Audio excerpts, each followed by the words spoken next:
My next guest hails all the way from Los Angeles, California. He's an accomplished writer, environmentalist,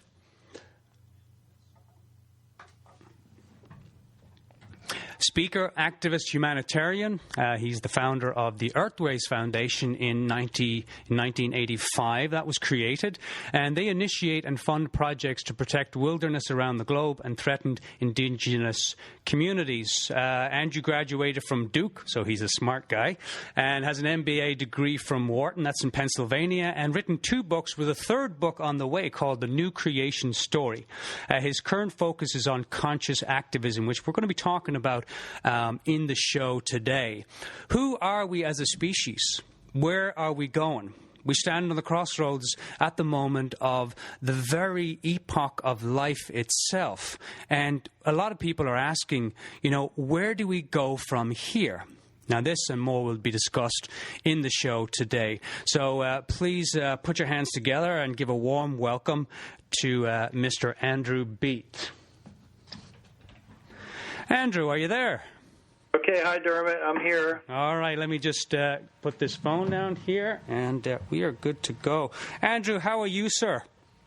I'm doing well, thank you. Well, it's wonderful to have you on the show, an honor to have you on the show. Andrew, I've known you, I was just counting the years. I was talking to my girlfriend there, I said, how many years do we actually know, Andrew? And it's going on 6 years, Andrew. Your first book, Consciousness in Action, my girlfriend and I went to hear you speak, and what a revelation, what a beautiful beginning of a friendship, and also an internal change in both of us due to some of the inspiring words that we heard on that particular evening. And you're back, Andrew, although I don't think you've ever gone anywhere. And you've written 2 new books. And I have to say, Andrew, I loved them. I thought they were just so insightful, informative, and I would also say quite inspiring, Andrew, in terms of where we come from as a species and where we're going. Today we're going to be looking at book 1 and 2, and I know that your 3rd book, Ecological Epoch, is coming up, and that's more about transformation, mythology, altered states, and how do we create the sustainable, more meaningful, joyful world. Andrew, I want to read a little something from your book that really touched my heart, and that'll get us open to our conversation today. And it goes back to kind of what started this whole journey for you. So I'd like you to expand on it. I'm just going to start and read a little bit from the book to give the viewers. I've been reading, as you know, from the book throughout the show for the last half an hour and putting some songs to that, just to give the listeners a taste of who you are, Andrew, and what you're all about. So lying awake on 4 a.m., a thought flooded up. The world keeps letting me down. There must be more to life than this routine. The moon beamed into my bedroom. A disembodied voice replied, perhaps it has been your expectations for yourself, the path you have chosen, that has let you down. The world cannot let you down. The world is the world. Only you can let yourself down. Be like the world, be the world. Enter into her rhythms, her life. There you will be challenged, yet you will not be let down. In the morning I gathered my courage, walked into the front office, and threw my future to the wind. I had become a corporate refugee, alone in the world. My life purpose, my life journey had finally begun. Andrew, can you take us a little bit to that moment, and what led to this very brave act on your part and inspired you to dedicate your life to writing and speaking on environmental issues and on human evolution? Yeah, that's my story. My personal story is just an example of transformation, and it's really necessary when you're enculturated the way each of us are in this culture, that we are able to transform in some way, find a way to get outside the culture, to see things more clearly and with a bigger vision. So what you were reading there was a little story about where I was at age 30, which was after going to prep schools, going to Duke University, getting a master's degree from Wharton in international finance, going to work for a corporation. And here I find myself at age 30, successful in the corporation, having been promoted, but with a life that I didn't feel had much meaning.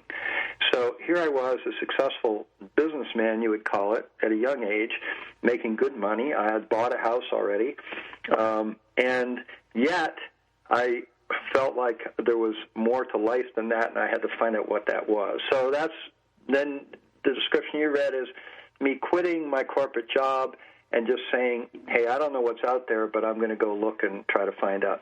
Now, that's the beginning of my personal transformation. I was 30 years old, but it took 10 years to age 40 of doing things like traveling the world and learning how to meditate and learning how to write poetry and checking out, the gurus here and there that I came across and reading philosophy.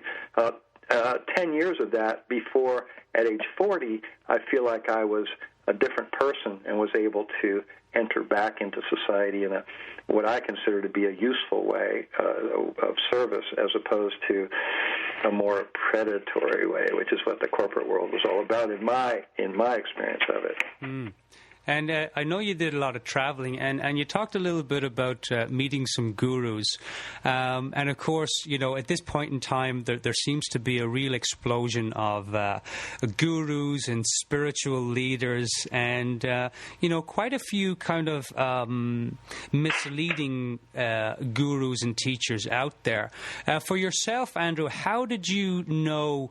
or how would you know that someone is a true guru or someone who is inspiring change? How would you know that?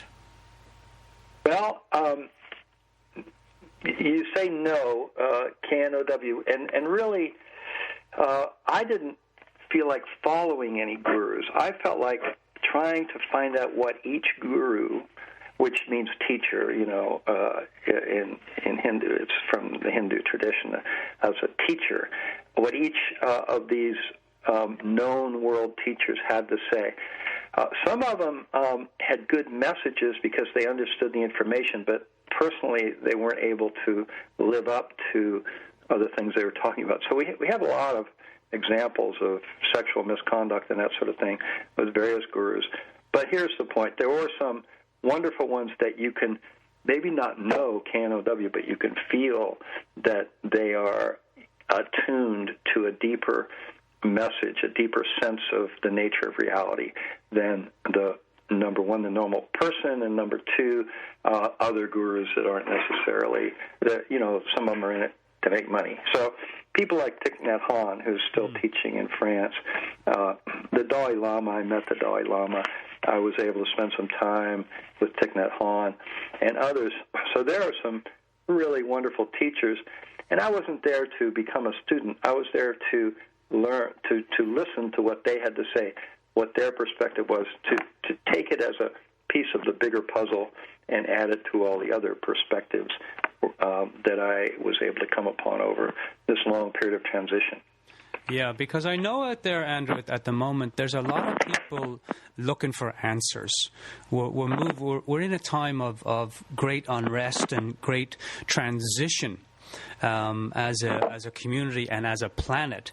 And one of the things that your book talked about, and I'd like you to expand, if you would, on this, is the evolution of human consciousness. And of course, it's a big word.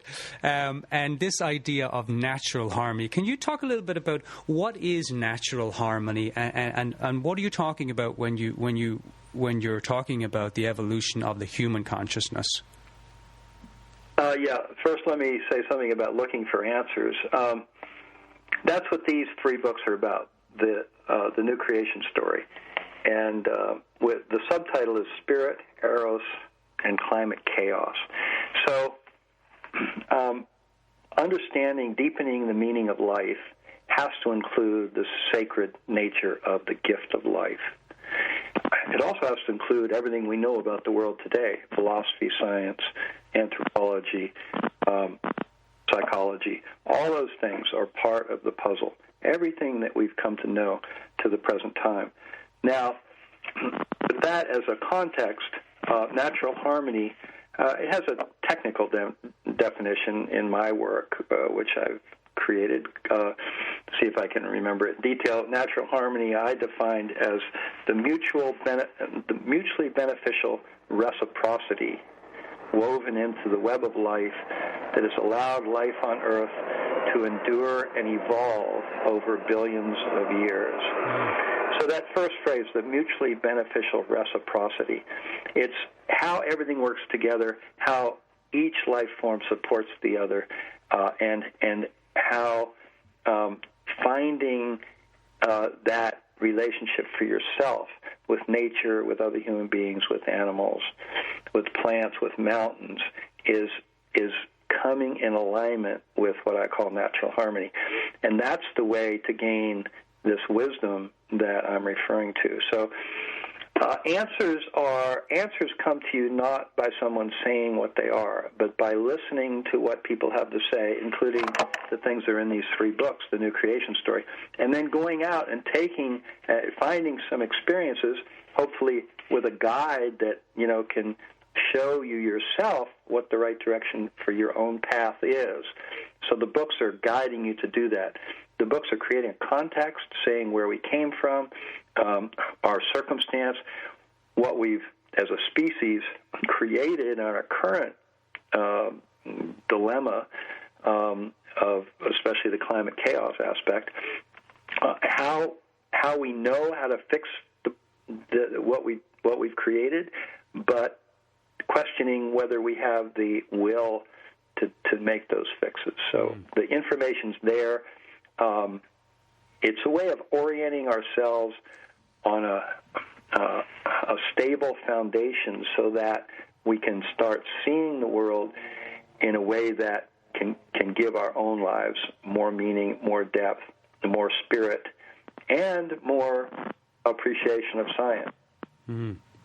Well, and I know, Andrew, that we're going to talk quite a bit on, what's going on in the world today, the crisis. You call it the crisis and the opportunity of the current human epoch. Can you take our listeners back just a little bit and kind of give us a global perspective or a global picture of how did we get to this point today, Andrew, in terms of climate change and climate chaos and just this overall kind of dissatisfaction that we have with the current model of the world? Okay, let me create a little context for that question first. Just because, saying climate chaos or global warming may not really make a strong impact. But just 5 days ago, the Los Angeles Times ran an article that describes the report written by the United Nations Intergovernmental Panel on Climate Change, which is a group that's paid for and created by the United Nations, which regularly reviews and synthesizes the latest climate research. I'm reading from the article.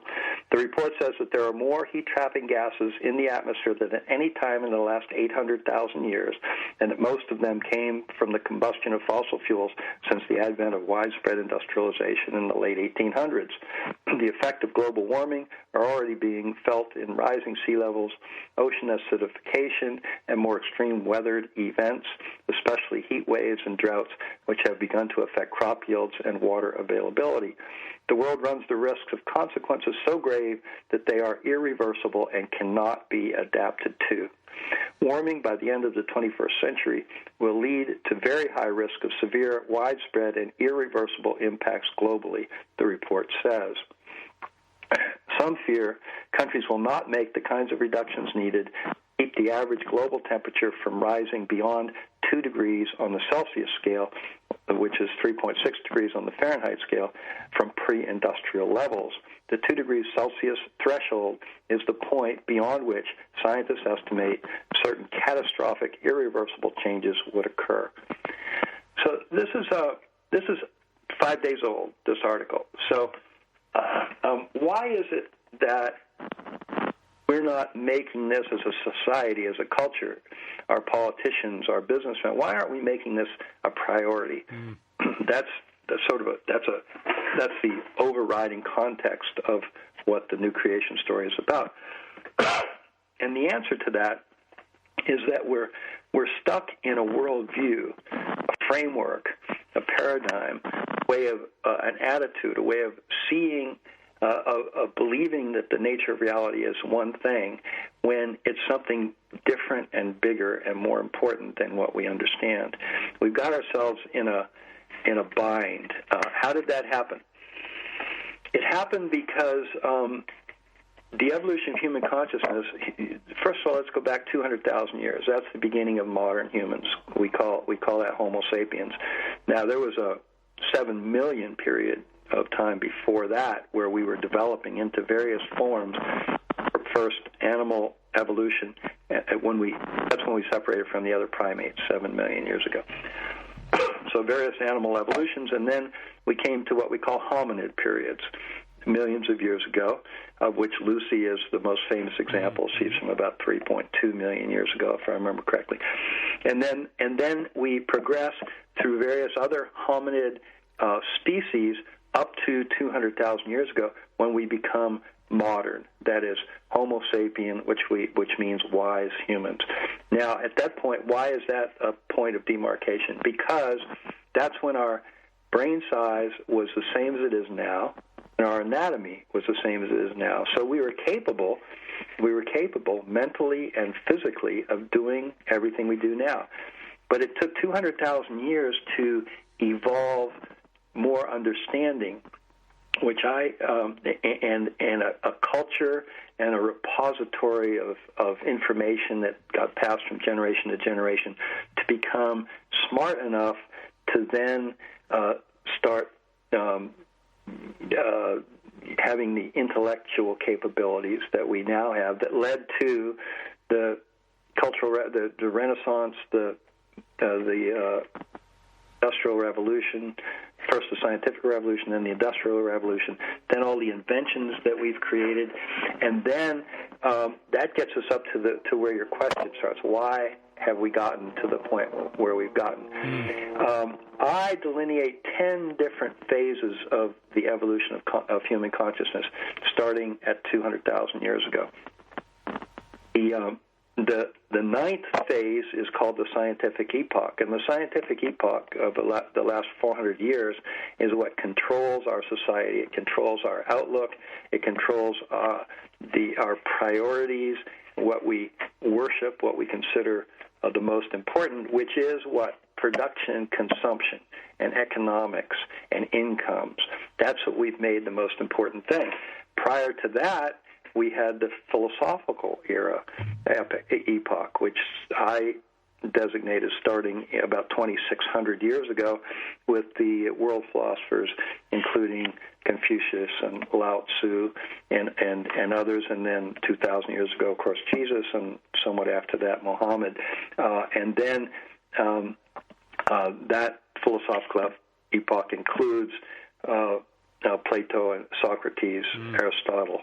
And then we move into the time that the church controls society in Western culture, and it's called the Dark Ages for hundreds of years, and philosophy gets pushed aside, and then the church dogma takes over. But there were some remarkable new church insights from spiritual people within the church, but the church itself became a thoroughly incompetent and destructive institution, although some philosophy within the church was helpful to move philosophy forward. So that brings us to the Renaissance, and the Renaissance for various variables created the scientific revolution. The scientific revolution created the Industrial Revolution, starting fairly recently. And guess what? At the beginning of the Industrial Revolution, humans were a total of 1 billion people on the planet for the first time ever. We went 7 million years from separating from primates and never accumulated 1 billion people on the planet until 1800 or 1820, and that's close to the beginning of the Industrial Revolution. What happened since then? We have a population that's going from 7 billion toward 8 billion. in a very short period of time, a few hundred years, and most of that is because of the success that we had in being inventive and learning how to live longer and creating creature comforts and medicine and all the things that have allowed us to become what we are today. However, our objective wasn't to live harmoniously or sustainably. We didn't even have that understanding when I was a young man. It was only 1962 that Rachel Carson wrote the book Silent Spring, which pointed out the damage that DDT was causing. Mm-hmm. Well, 1962 is nothing. It's so recent, 50 years ago. So we were only able to develop this latest stage in the evolution of human consciousness, which I call the ecological epoch, because of the destruction that we inadvertently caused by creating more stuff, expanding our population, and eventually, about 1945, creating more of a burden and insult on the Earth's living systems than the Earth was able to heal on its own. So here we've gone from 1945 to present, continually causing more destruction and wounding the Earth more and more, at the danger of creating all this population and these economics that are likely to collapse if we don't change course and now, immediately. So are we able to change course now? Well, the ecological epoch consciousness has arrived. I've got 160 books in my bibliography that show us how to change direction. The question is, can we get the politicians and the corporate executives to get on board with the absolutely necessary changes needed to create sustainable economics so that we can live harmoniously? And we understand natural harmony, and that we can solve the problems we have. This is a whole different time than any time human beings have ever lived on Earth. It took all that time, 7 million years, to get 1 billion people on the planet. Now we're adding 1 billion people in the next 30 years. So you see, there's never been any time period, any circumstance like today, and we have not yet admitted to that. We've not recognized it. We've kept it. We've been in denial of it, to use a psychological term. We've been in a cultural denial. And to use another psychological term, we're in a cultural psychosis. We're a psychotic culture. What does psychotic mean? It simply means out of touch with reality. Reality is that the living Earth has mechanisms that depend on interaction and relationship. So why is it, Andrew, that one of the things you mention in your book is this ecological epoch, and you said that it offers an opportunity to expand our intimacy with the creative source.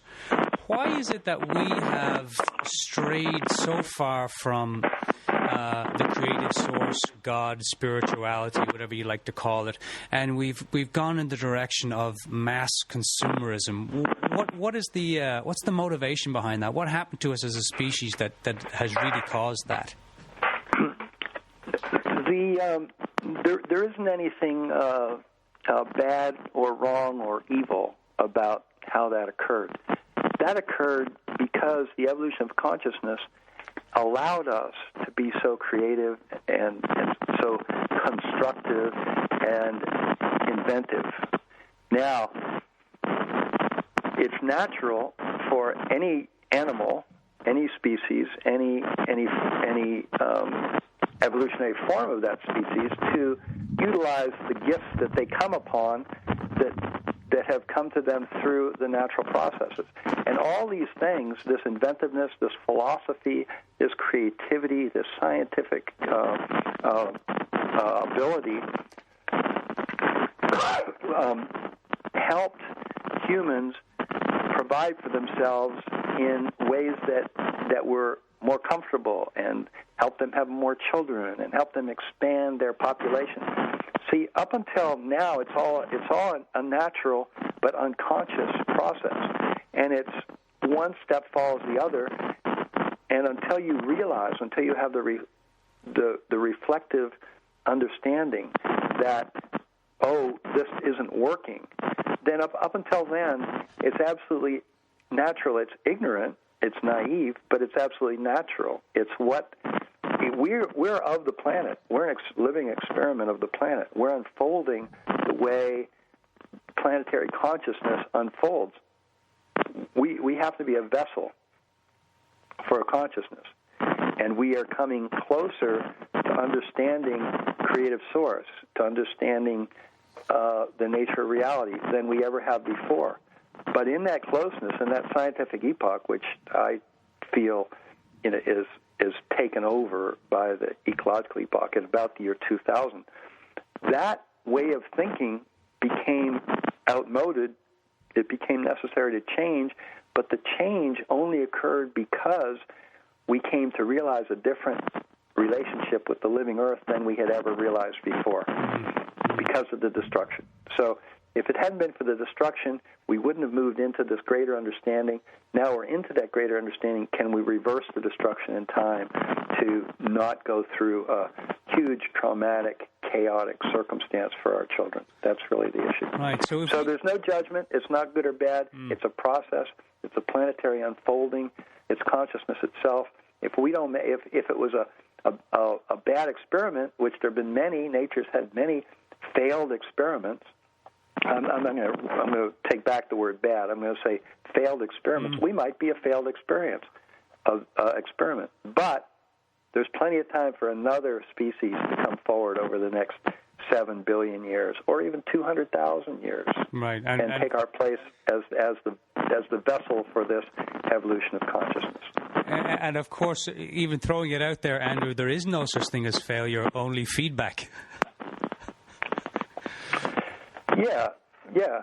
So, I mean, you could, when a species disappears, it informs the greater gestalt, that the entire Earth functioning, the living Earth, the systems it informs the systems of the living Earth to try something different. All right. So you don't have to call that a failure. You can call it a learning experience, right? Right. So, Andrew, in talking about one of the themes throughout your book is this natural harmony. And I was wondering if we could bring that down now into some just practical things that people could start to think about in terms of aligning themselves, more with natural harmony, as you say, becoming a vessel for consciousness. What are some of the things that we as a species, especially now, at such an important time in history, what is it now we need to start to think about? Yeah, it's thinking, and it's deepening emotional and psychological wisdom. So those two things. The thinking doesn't get you inside enough to do what's needed to be done. It helps because it can consolidate what you learn through your experience. Book 2 is called Consciousness. Mm-hmm. Book 3 is called The Ecological Epoch. By the way, Book 3 is available in about 2 weeks on Amazon, so it's more or less out. But when you so your question has 2 facets in my way of thinking, and the first facet is what do we do to understand the world differently, to participate in this latest step in the evolution of human consciousness? What do we do there? The second part of that question is, what do we physically do? How do we behave? What changes can we make personally to be in alignment with what we'd like everyone to do so that the problems get solved? So that's a more physical, what do I do in my life? And the other is, how do I deepen my understanding of the nature of reality and find natural harmony for myself? And to me, finding natural harmony is the same as deepening one's spiritual life and finding coming closer to the sacred nature of reality, the sacred source, the creative source. So those go hand in hand. People are aware of how important meditation is around the planet, and it's not. There's not a mystery about why so many people participate in meditation, especially in Eastern cultures. where it was developed, because it does deepen your interior understanding of yourself. It's best to have guides to help you. How do you meditate? Where does that lead you? And psychology, Western psychology, is a good guide in conjunction with things like meditation.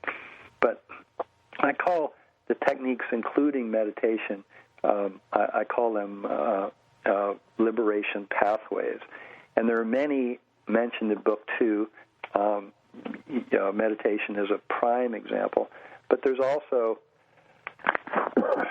whatever gets you out of yourself and expands yourself and reduces your ego. So psychological work can do that. A good psychologist who's oriented toward how the human-nature relationship is important in one finding their place in life and the world, that can be an excellent guide. Various gurus can be good guides. You don't have to meditate. You can use your intellect and sit with teachers and learn what the most respected people. The Dalai Lama is a wonderful example. Any time with the Dalai Lama is useful teaching. So that's a more intellectual pursuit. There are also what I do in Book 2 and also partially in Book 3 is go through the world-famous philosophers which I mentioned earlier, some of which I mentioned.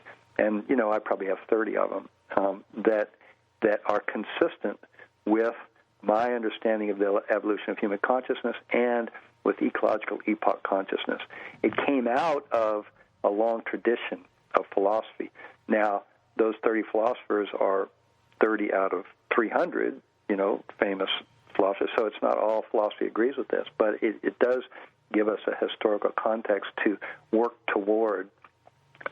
So it's in the books. The books can get you a good start in all these questions that you're asking. So I've been addressing the interior questions. Now, Book 3 addresses solutions, the physical solutions, and there are a lot of things that can be done there. I don't know if you wanted to, get into that or talk about that later.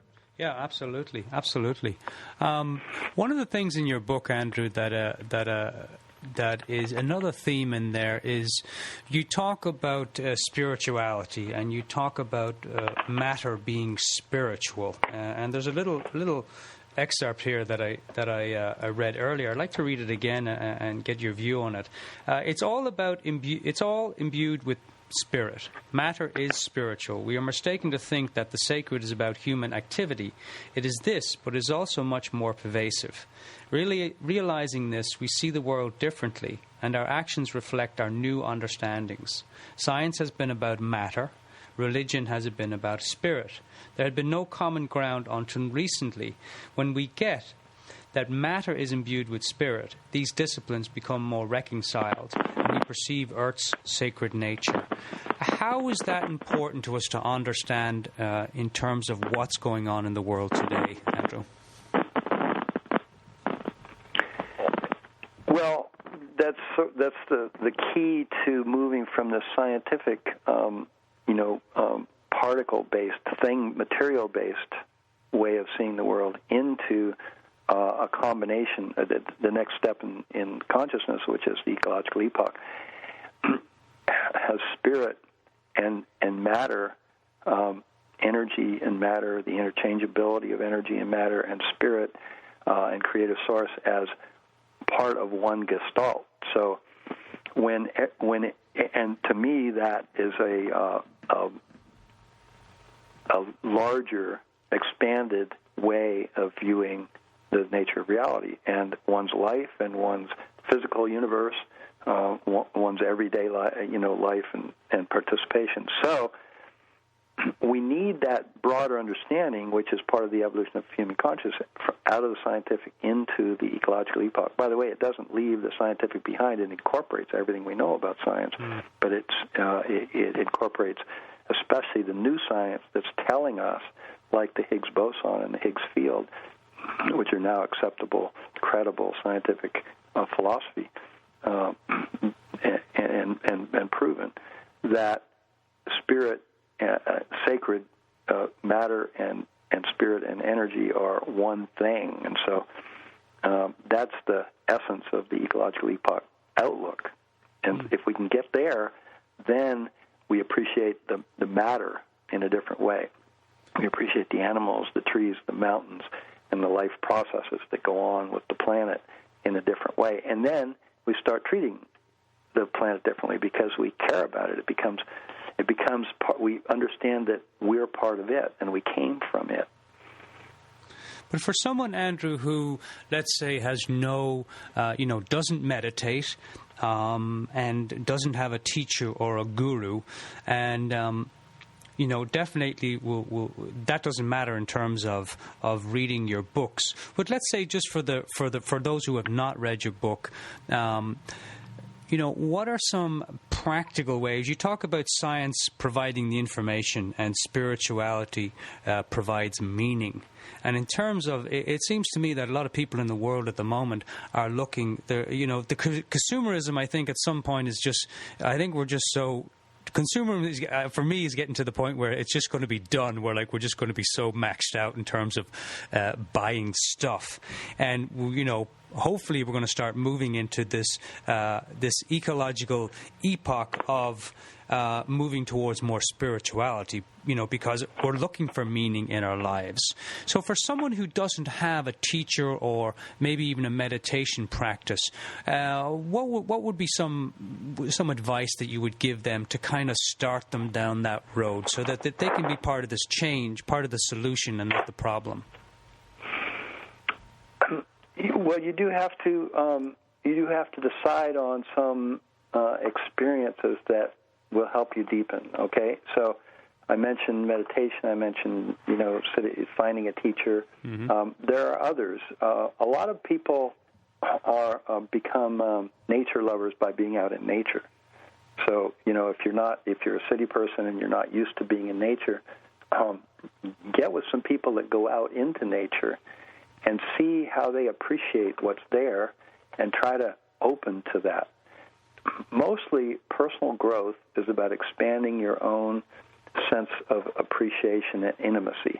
Mm. There was a philosopher who started the Soto Zen school of philosophy in the 13th century named Dogen, and he said that enlightenment is intimacy with all things.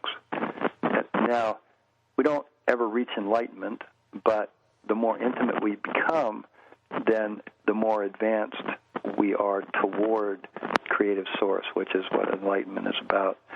So if you've got stress in your life, which most of us modern people do. Yeah. You live That's in a why city. We're buying so much stuff, right? Yeah, to distract us. Yeah. So you're in your car driving, and it's stressful.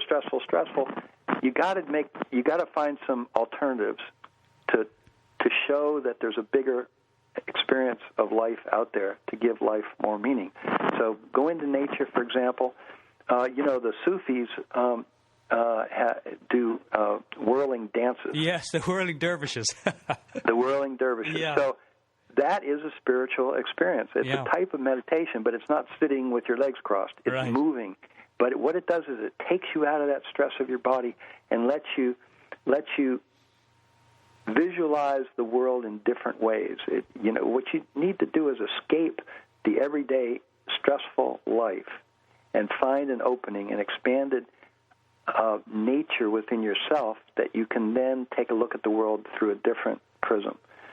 And that, for me, for years I was a long-distance runner, and I found that, and I liked it better than meditation. I did a lot of meditation, but running for 5 miles, after a couple of miles, it becomes meditative. You get and it's not about trying to meditate. It's that it takes the staleness out of all the thoughts and stresses. It takes that away, and the sweat and the breathing.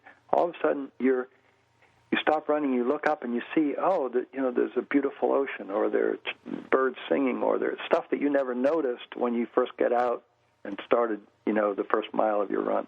So that's a transformative experience, and you can do that every day.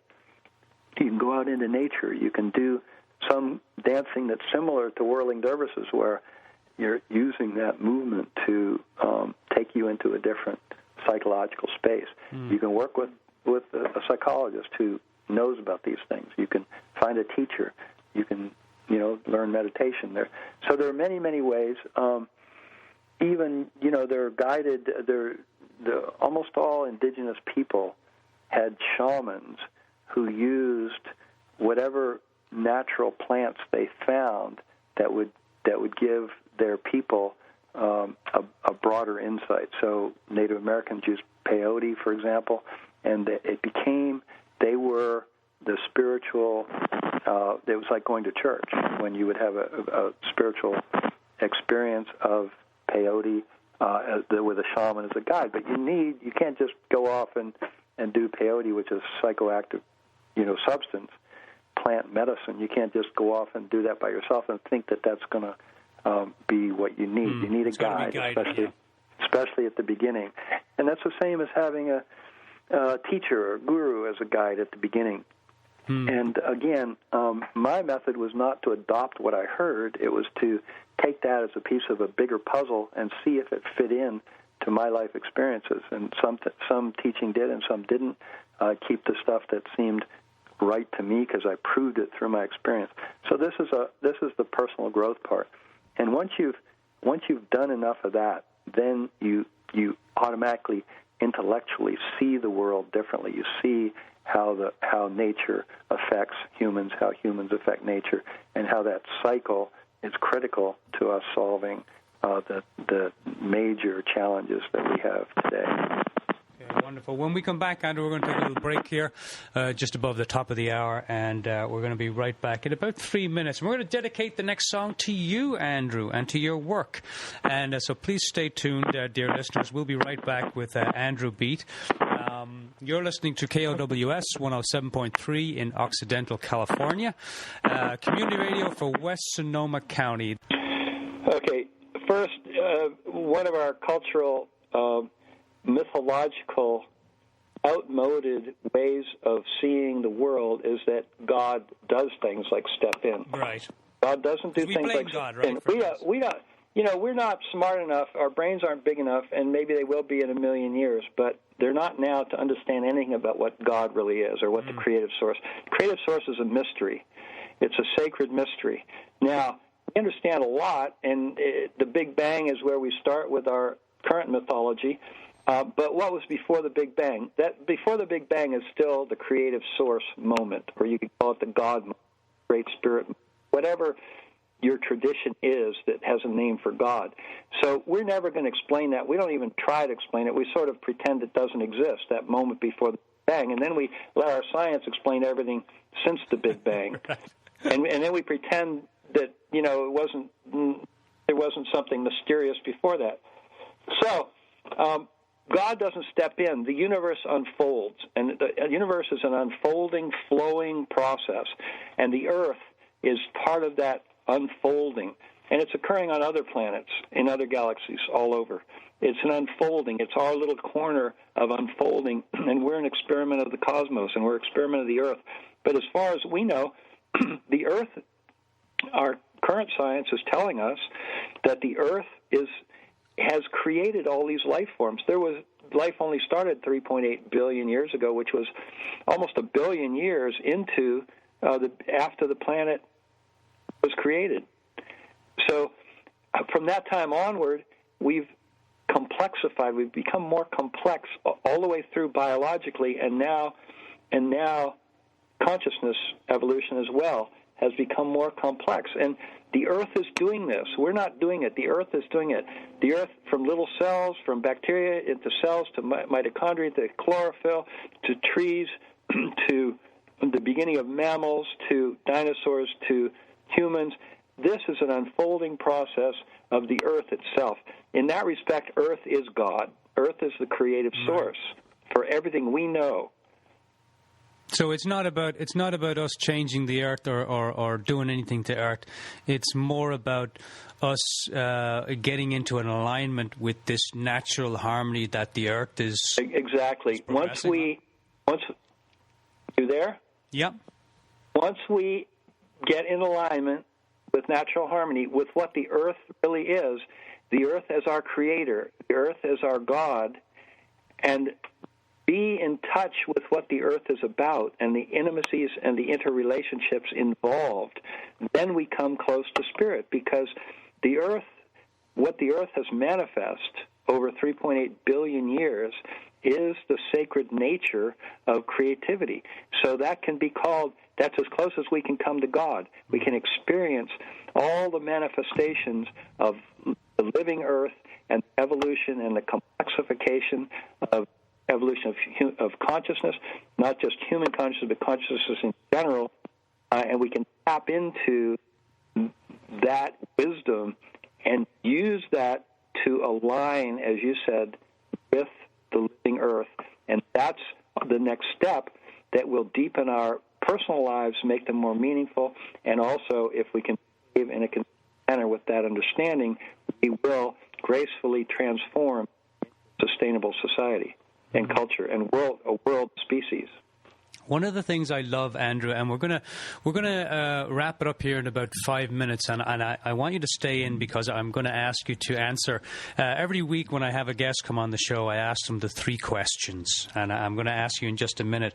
But one of the things that I found beautiful, how you kind of wrapped up your books, Andrew, and correct me if I'm wrong here, you said that our creation story is about finding one's soul. It's about healing our culture and our planet. Does that really begin with ourselves, Andrew?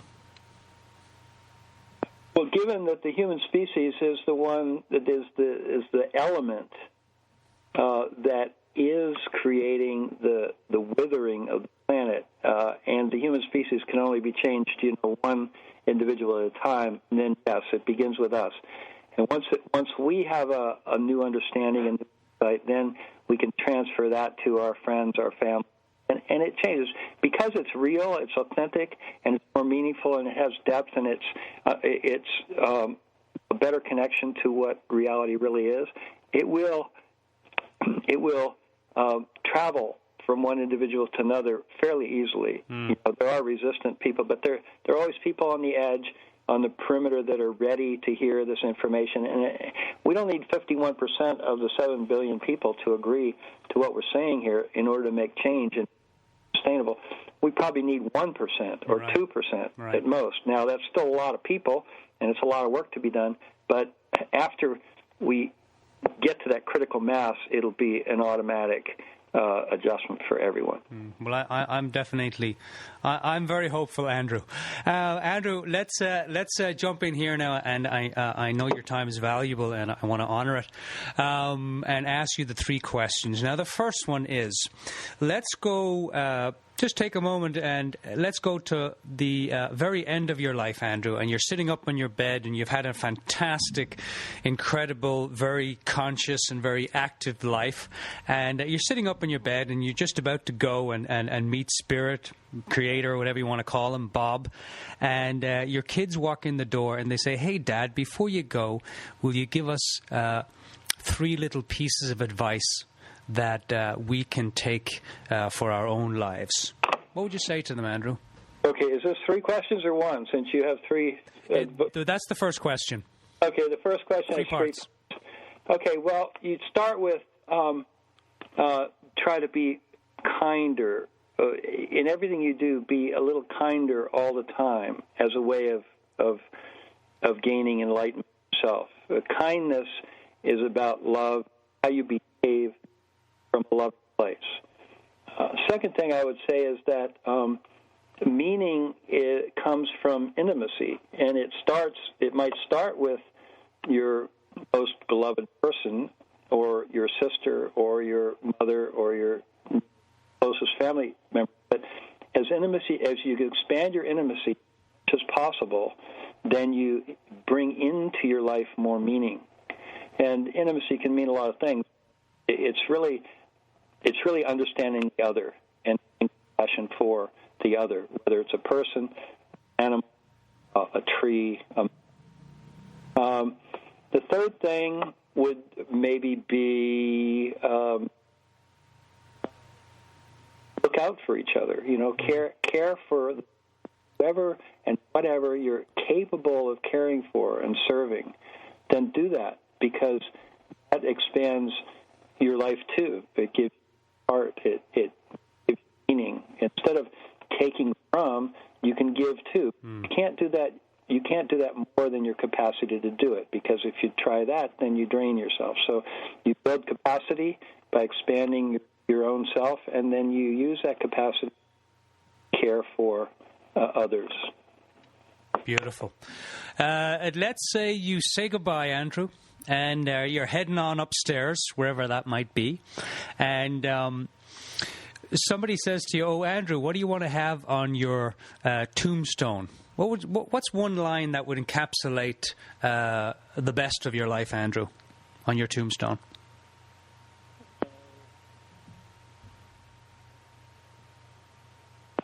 I think that love, experience, and intimacy is how I have it. Beautiful. That's a few too many words for my tombstone, so I'd have to... Well, they can write it small. That's the idea. Laser print. And now let's say you go upstairs and the big fella or the big lady is up there, and they're right at the door, they're at the gate, and you're standing there. What do you want to have Spirit say to you, Andrew?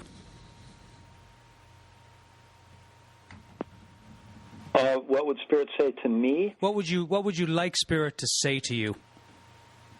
Well, I'd like to be shown, either in words or visuals or any other form of the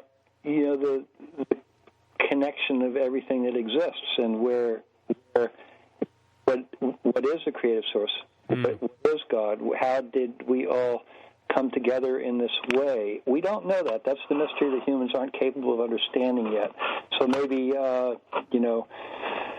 when you die and happens, it's a possibility of a brief epiphany of understanding there.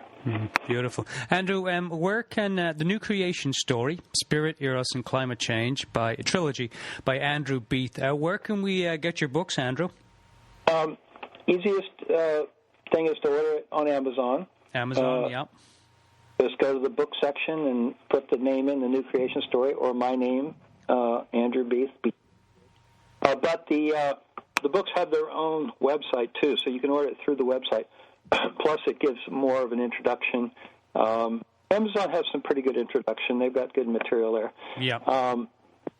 So either one, the website called thenewcreationstory.com, yeah, or Amazon, and just go to the book section and type in the name of the book. Yeah, newcreationstory.com or at Amazon. Oh, right. Yeah. The website doesn't include the word "e" at the beginning. That's right. Yeah, I just wanted to make that. Creationstory.com. Yeah. Yeah. Wonderful, Andrew. Thank you so much for sharing your time with us today, and your inspiring thoughts, words, and wisdom. Much, much appreciated for your time, Andrew. And take care of yourself, my friend. And we will talk soon. I'd like to have you come back on the show, Andrew, when the third book is out, and I've had a chance to read it. So we'll definitely have to have you back and talk a little bit more about that. Okay. Good. God bless, Andrew. Thanks for having me, Dermot. My pleasure, and I'll check in with you during the weekend by phone, Andrew. We'll take it from there. Okay, good. All the best, my friend. Thank you. Bye.